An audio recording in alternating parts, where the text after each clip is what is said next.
আচার্য exclusive চ্যানেলে তোমাদের সকলকে স্বাগত জানাই। আজকে আলোচনা করব দশম শ্রেণীর এবিটিএ টেস্ট পেপারের হিস্ট্রি থেকে 129 নম্বর পেজে যে সমস্ত 2 নম্বরের কোশ্চেনগুলো আছে সেগুলো নিয়ে আলোচনা করব। আর এর আগের ভিডিওতে কিন্তু আমি আর যে তোমাদের 3টে সেট ছিল, এর আগে যে 3টে সেট ছিল সেই সেটের 2 নম্বরের কোশ্চেনগুলোর কিন্তু কমপ্লিট সলিউশনগুলো কিন্তু দেখিয়ে দিয়েছি। সেগুলো অবশ্যই তোমরা গিয়ে দেখে নেবে যারা এখনও দেখোনি, কারণ এবিটিএ থেকে প্রায় কিন্তু কমন আসে,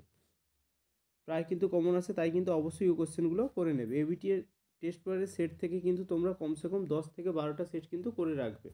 চলো 2 নম্বরের কোশ্চেনগুলো শুরু করা যাক, আর অবশ্যই কিন্তু এগুলো তোমরা খাতায় নোট ডাউন করবে। 1 নম্বর কোশ্চেন কী বলছে না, ইতিহাসের তথ্য সংগ্রহে ইন্টারনেট ব্যবহারের অসুবিধা কী? ইন্টারনেট ব্যবহারে নানান অসুবিধা রয়েছে, যেগুলি নিম্নরূপ। 1 নম্বর কী বলছে না, গোপনীয়তার উদ্বেগ। ইন্টারনেট ডেটা লঙ্ঘন, হ্যাকিং এবং নজরদারির মাধ্যমে গোপনীয়তার সাথে আপোস করতে পারে। 2 নম্বর কী বলছে না, ভুল তথ্য। ইন্টারনেট মিথ্যা তথ্য ছড়াতে পারে যা বিভ্রান্তিকর এবং ক্ষতিকারক হতে পারে। 3 নম্বর কি না, স্বাস্থ্য সমস্যা। ইন্টারনেটের অত্যাধিক ব্যবহার শারীরিক স্বাস্থ্য সমস্যা যেমন চোখের সমস্যা এবং কোমর ব্যথা এবং স্থূলতা হতে পারে। এই 3টে পয়েন্ট নিয়ে আলোচনা করেছি, কারণ তোমাদের এটা 2 নম্বরের কোশ্চেন ছিল, আর এটি বড় করেও কিন্তু দেওয়া যায়। 2 নম্বরের কোশ্চেনের জন্যই কিন্তু তোমাদের 3টে পয়েন্ট নিয়ে আলোচনা করেছি। 2 নম্বর কোশ্চেন কী বলছে না, স্থানীয় ইতিহাস গুরুত্বপূর্ণ কেন? না, কোনো একটি নির্দিষ্ট অঞ্চলের জনসমাজের নিজস্ব ইতিহাসকে সাধারণভাবে স্থানীয় ইতিহাস বলা হয়। কলহনের লেখা কাশ্মীর রাজ্যের ইতিহাস রাজতরঙ্গিনী এর উজ্জ্বল দৃষ্টান্ত। এই ধরনের ইতিহাস চর্চা গুরুত্বপূর্ণ কারণ কি না, 1 নম্বর পয়েন্ট বলছে এর দ্বারা স্থানীয় অঞ্চলের সামাজিক ও সাংস্কৃতিক জীবন সম্পর্কে গুরুত্বপূর্ণ তথ্য পাওয়া যায়। 2 নম্বর বলছে জাতীয় ইতিহাস চর্চার ক্ষেত্র থেকে যাওয়া যে সমস্ত ফাঁক ফোকর পূরণ করতে পারে এই ধরনের ইতিহাস সাহায্য করে। 3 নম্বর কিনা, স্থানীয় মানুষ নিজেদের অঞ্চলের ঐতিহ্য ও সংস্কৃতির প্রাচীনত্ব জেনে নিজেদেরকে সমৃদ্ধ করে তুলতে পারে। 4 নম্বর কি বলছে, এর থেকে তাদের মধ্যে জাতীয়তাবাদী মানসিকতার সৃষ্টি হয়। 3 নম্বর কোশ্চেন, এটা খুবই গুরুত্বপূর্ণ কোশ্চেন, মধুসূদন গুপ্ত স্মরণীয় কেন? না, পণ্ডিত মধুসূদন গুপ্ত ছিলেন একজন বাঙালি ব্রাহ্মণ, অনুবাদক এবং আয়ুর্বেদিক চিকিৎসক। তিনি পাশ্চাত্য চিকিৎসায়ও প্রশিক্ষিত ছিলেন এবং 1836 সালে কলকাতা মেডিকেল কলেজে ভারতের প্রথম মানব ব্যবচ্ছেদ করার কৃতিত্ব তিনিই অর্জন করেন। সুশ্রুতের প্রায় 3000 বছর পরে তিনি পুনরায় সব ব্যবচ্ছেদ কিন্তু এগিয়ে আসেন। 19 শতকের বাংলায় তিনিই প্রথম বাঙালি স্বব্যবচ্ছেদকারী ডাক্তার, যার হাত দিয়ে এক নতুন যুগের সূচনা হয়েছিল ভারতীয় চিকিৎসা বিজ্ঞানে। 4 নম্বর কোশ্চেন কী বলছে, প্রাচ্যবাদী কাদের বলা হয়? লর্ড বেন্টিংয়ের শাসনকালে কমিটি অফ পাবলিক ইনস্ট্রাকশনের যে সমস্ত সদস্য প্রাচ্য রীতিতে ভারতে শিক্ষাদানের সুপারিশ করে তারা হচ্ছে প্রাচ্যবাদী নামে কিন্তু পরিচিত ছিলেন। তাদের মধ্যে অন্যতম ছিলেন এইচ.টি. প্রিন্সেপ, কোলব্রুক ও উইলসন। 5 নম্বর কোশ্চেন কী বলছে, দেবী সিংহ কে ছিলেন? এই কোশ্চেনটা কিন্তু খুবই গুরুত্বপূর্ণ কোশ্চেন। অ্যান্সারটা দেখো, পশ্চিম ভারতের পানিপথের কাছে এক গ্রামের বৈশ্য সম্প্রদায়ের অন্তর্গত ব্যবসায়ী ছিলেন দেবী সিংহ। সে সময়কার বাংলার গভর্নর ওয়ারেন হেস্টিংস তাকে কিন্তু দিনাজপুরের নাবালক রাজা রাজনাথ সিংয়ের দেওয়ান পদ দেন। দেবী সিংহ বাৎসরিক 16 লক্ষ টাকা রাজস্ব প্রদানের শর্তে দিনাজপুর, রংপুর ও এদ্রাকপুর পরগনার ইজারাদার দায়িত্ব নেন। ইজারাদারের কিন্তু দায়িত্ব তিনিই বহন করেন। 6 নম্বর কোশ্চেন কী বলছে, ঔপনিবেশিক অরণ্য আইনের উদ্দেশ্যটা কী ছিল? এই কোশ্চেনটা কিন্তু খুবই গুরুত্বপূর্ণ কোশ্চেন, এই কোশ্চেনটা মন দিয়ে করে রাখবে। ঔপনিবেশিক অরণ্য আইনের উদ্দেশ্যগুলি ছিল নিম্নরূপ। 1 নম্বর কী বলছে না, 1806 খ্রিস্টাব্দের পর ভারতে ইংরেজ কোম্পানি নৌবাহিনীতে জাহাজ নির্মাণের জন্য ওক কাঠের প্রয়োজনীয়তা থেকে ভারতীয় বনজ সম্পদের দিকে কোম্পানির নজর পড়ে। 2 নম্বর কি না, 19 শতকের দ্বিতীয়ার্ধ থেকে রেলপথের বিস্তার শুরু হলে রেল লাইনের স্লিপার, রেলগাড়ি, অফিসের আসবাবপত্র নির্মাণের জন্য প্রচুর পরিমাণ কাঠের দরকার পড়ে, যা বনভূমি সংরক্ষণের বিষয়টিকে জরুরি করে তোলে। 3 নম্বর কি বলছে না, অরণ্যে বসবাসকারী অধিবাসীরা যাতে যথেষ্টভাবে বৃক্ষছেদন করতে না পারে সেদিকেও লক্ষ্য রাখা দরকার হয়ে পড়ে। 7 নম্বর কোশ্চেনটা দেখে নাও, ব্যঙ্গচিত্রের উদ্দেশ্য কী ছিল? 1 নম্বর পয়েন্ট বলছে সুকুমার চিত্রাঙ্কনের সঙ্গে সঙ্গে, মানে সুকুমার রায়ের কথা বলছে এখানে, সুকুমার রায় চিত্রাঙ্কনের সঙ্গে সঙ্গে চিত্রকলাতেও গগনেন্দ্রনাথ পারদর্শিতার পরিচয় রাখেন।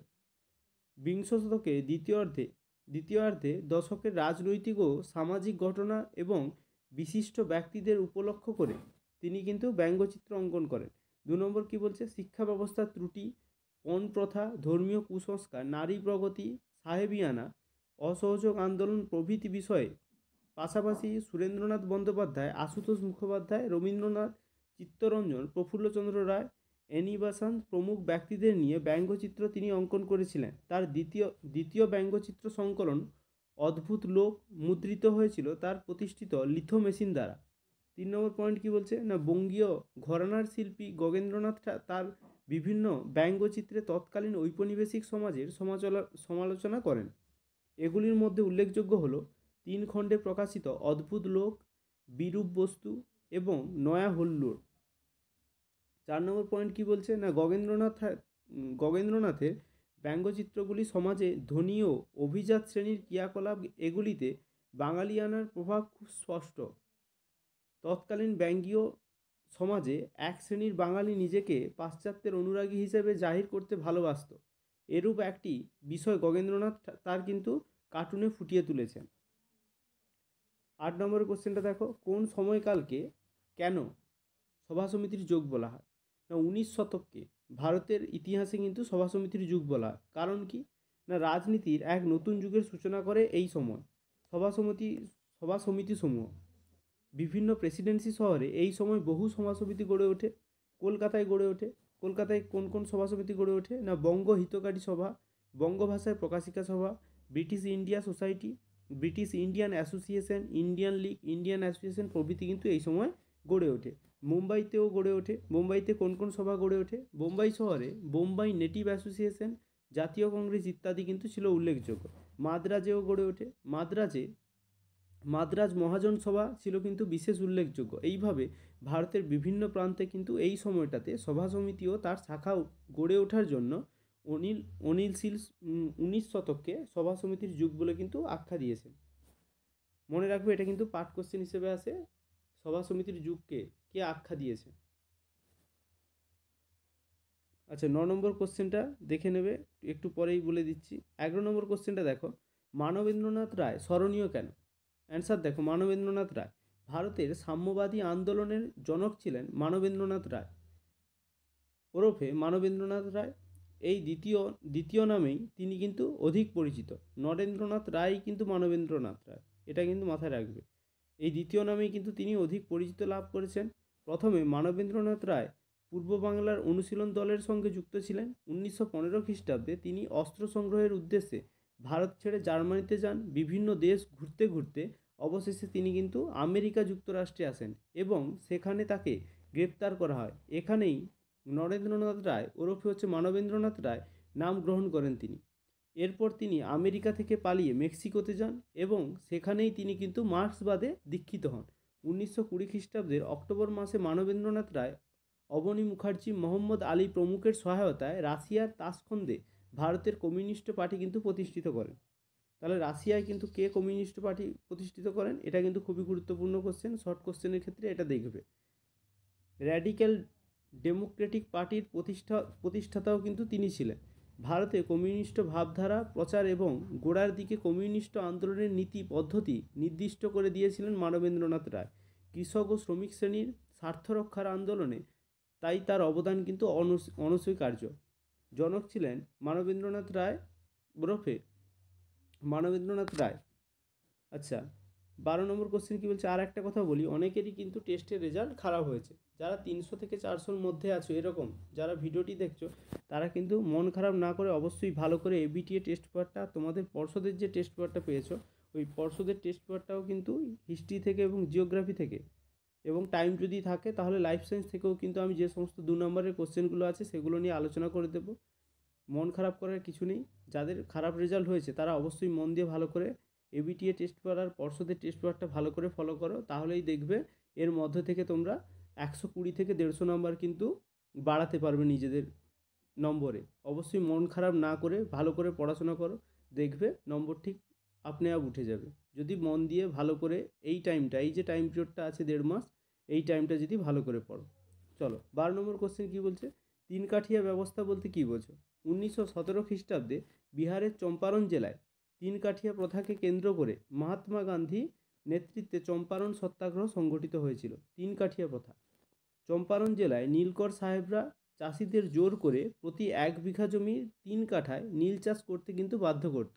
আবার এই উৎপাদিত নীল চাষিরা কম দামে নীলকরদের কাছে কিন্তু বিক্রি করতে বাধ্য থাকতো, কারণ তারা দাদন নিয়ে থাকতো। এই প্রথাকেই কিন্তু 3 কাঠিয়া প্রথা বলা হতো। 13 নম্বর কোশ্চেন কি বলছে, কার্লাইল সার্কুলারের মূল বক্তব্য কী ছিল? না, ব্রিটিশ শাসিত ভারতে বাংলা সরকারের মুখ্য সচিব কার্লাইল স্বদেশী ও বয়কট আন্দোলন থেকে স্কুল কলেজের ছাত্রদের দূরে রাখার উদ্দেশ্যে 1905 খ্রিস্টাব্দে 10ই অক্টোবর কার্লাইল সার্কুলার নামে একটি সার্কুলার জারি করেন। এই সার্কুলার জারি করে ছাত্রদের স্বদেশী সভা সমিতিতে যোগদান, বন্দে মাতরম ধ্বনি দেওয়া, বিদেশি পণ্যাগারের সামনে প্যাকেটিং করা প্রভৃতির ওপর নিষেধাজ্ঞা জারি করা হয় এবং বলা হয় এই নির্দেশ অমান্য করলে বেত্রাঘাত, শিক্ষা প্রতিষ্ঠান থেকে বহিষ্কার, শিক্ষকদের চাকরি থেকে অপসারণ, এমনকি শিক্ষা প্রতিষ্ঠানের অনুমোদন প্রত্যাহার করা হবে। 14 নম্বর কোশ্চেন কি বলছে, এই কোশ্চেনটাও কিন্তু খুব ইম্পর্টেন্ট, কারণ এই কোশ্চেনটা অনেকগুলো সেটাই পাওয়া যাচ্ছে। অলিন্দ যুদ্ধ কি? অলিন্দ যুদ্ধ কি? মহাকরণ অভিযান। 1930 খ্রিস্টাব্দে 8ই ডিসেম্বর বেঙ্গল ভলেন্টিয়ার্স দলের 3 বিপ্লবী বিনয় বসু, বাদল গুপ্ত ও দীনেশ গুপ্ত মহাকরণ অভিযান করেন। তারা সিমসন ও ক্রেগকে গুলি করে হত্যা করে। 2 নম্বর প্রতিরোধ। টেগার্টের পুলিশ বাহিনী মহাকরণ ঘিরে ফেললে দুই পক্ষে গুলি বিনিময় হয়। এই গুলি বিনিময়ের ঘটনা অলিন্দ যুদ্ধ নামে কিন্তু পরিচিত। 15 নম্বর কোশ্চেন, দেশভাগের স্মৃতি ফুটে উঠেছে এমন দুটি গ্রন্থের নাম লেখো। আমি 4টে দিয়েছি, তোমরা যে কোনো দুটি লিখবে। ঋত্বিক ঘটকের হচ্ছে স্ফটিক পাত্র, আর কৃষ্ণচন্দ্রের পেশোয়ার এক্সপ্রেস। এই দুটি বলে দেবে, আর দেখে নেবে তোমাদের যদি লাগে। 16 নম্বর কোশ্চেন কি বলছে, পাঞ্জাব ও বাংলার উদ্বাস্তু সমস্যার প্রধান পার্থক্য কী ছিল? ভূমিকাটা দেখো। 1947 খ্রিস্টাব্দে ভারত বিভাজন এবং একই সঙ্গে পাঞ্জাব ও বঙ্গ বিভাজনের ঘটনা ভারতে কিন্তু উদ্বাস্তু সমস্যার সূচনা করেছিল।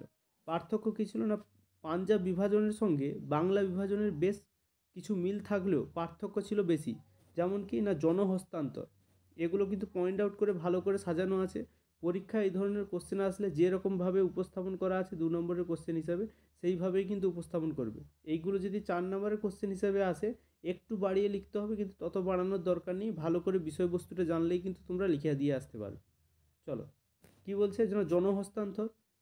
পাঞ্জাব বিভাজনের ক্ষেত্রে পূর্ব ও পশ্চিম পাঞ্জাবের মধ্যে জনহস্তান্তর ও সম্পত্তির বিনিময় করা হলেও বাংলার ক্ষেত্রে তা হয়নি। 2 নম্বর হচ্ছে আগমন।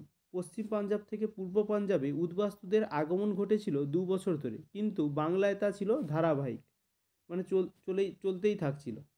3 নম্বর কোশ্চেন কি বলছে, না, আশ্রয়স্থান। ভারতে পশ্চিম পাঞ্জাব থেকে আসা উদ্বাস্তুরা পূর্ব পাঞ্জাব, দিল্লি, রাজস্থান ও উত্তরপ্রদেশের বিভিন্ন স্থানে আশ্রয় নেয় এবং পূর্ববঙ্গ থেকে আসা উদ্বাস্তুরা কলকাতা ও কলকাতা সন্নিহিত 24 পরগনার নদিয়া, মুর্শিদাবাদ, মালদহ, দিনাজপুর প্রভৃতি স্থানে আশ্রয় নেয়। 4 নম্বর কিনা ভাষাগত সমস্যা।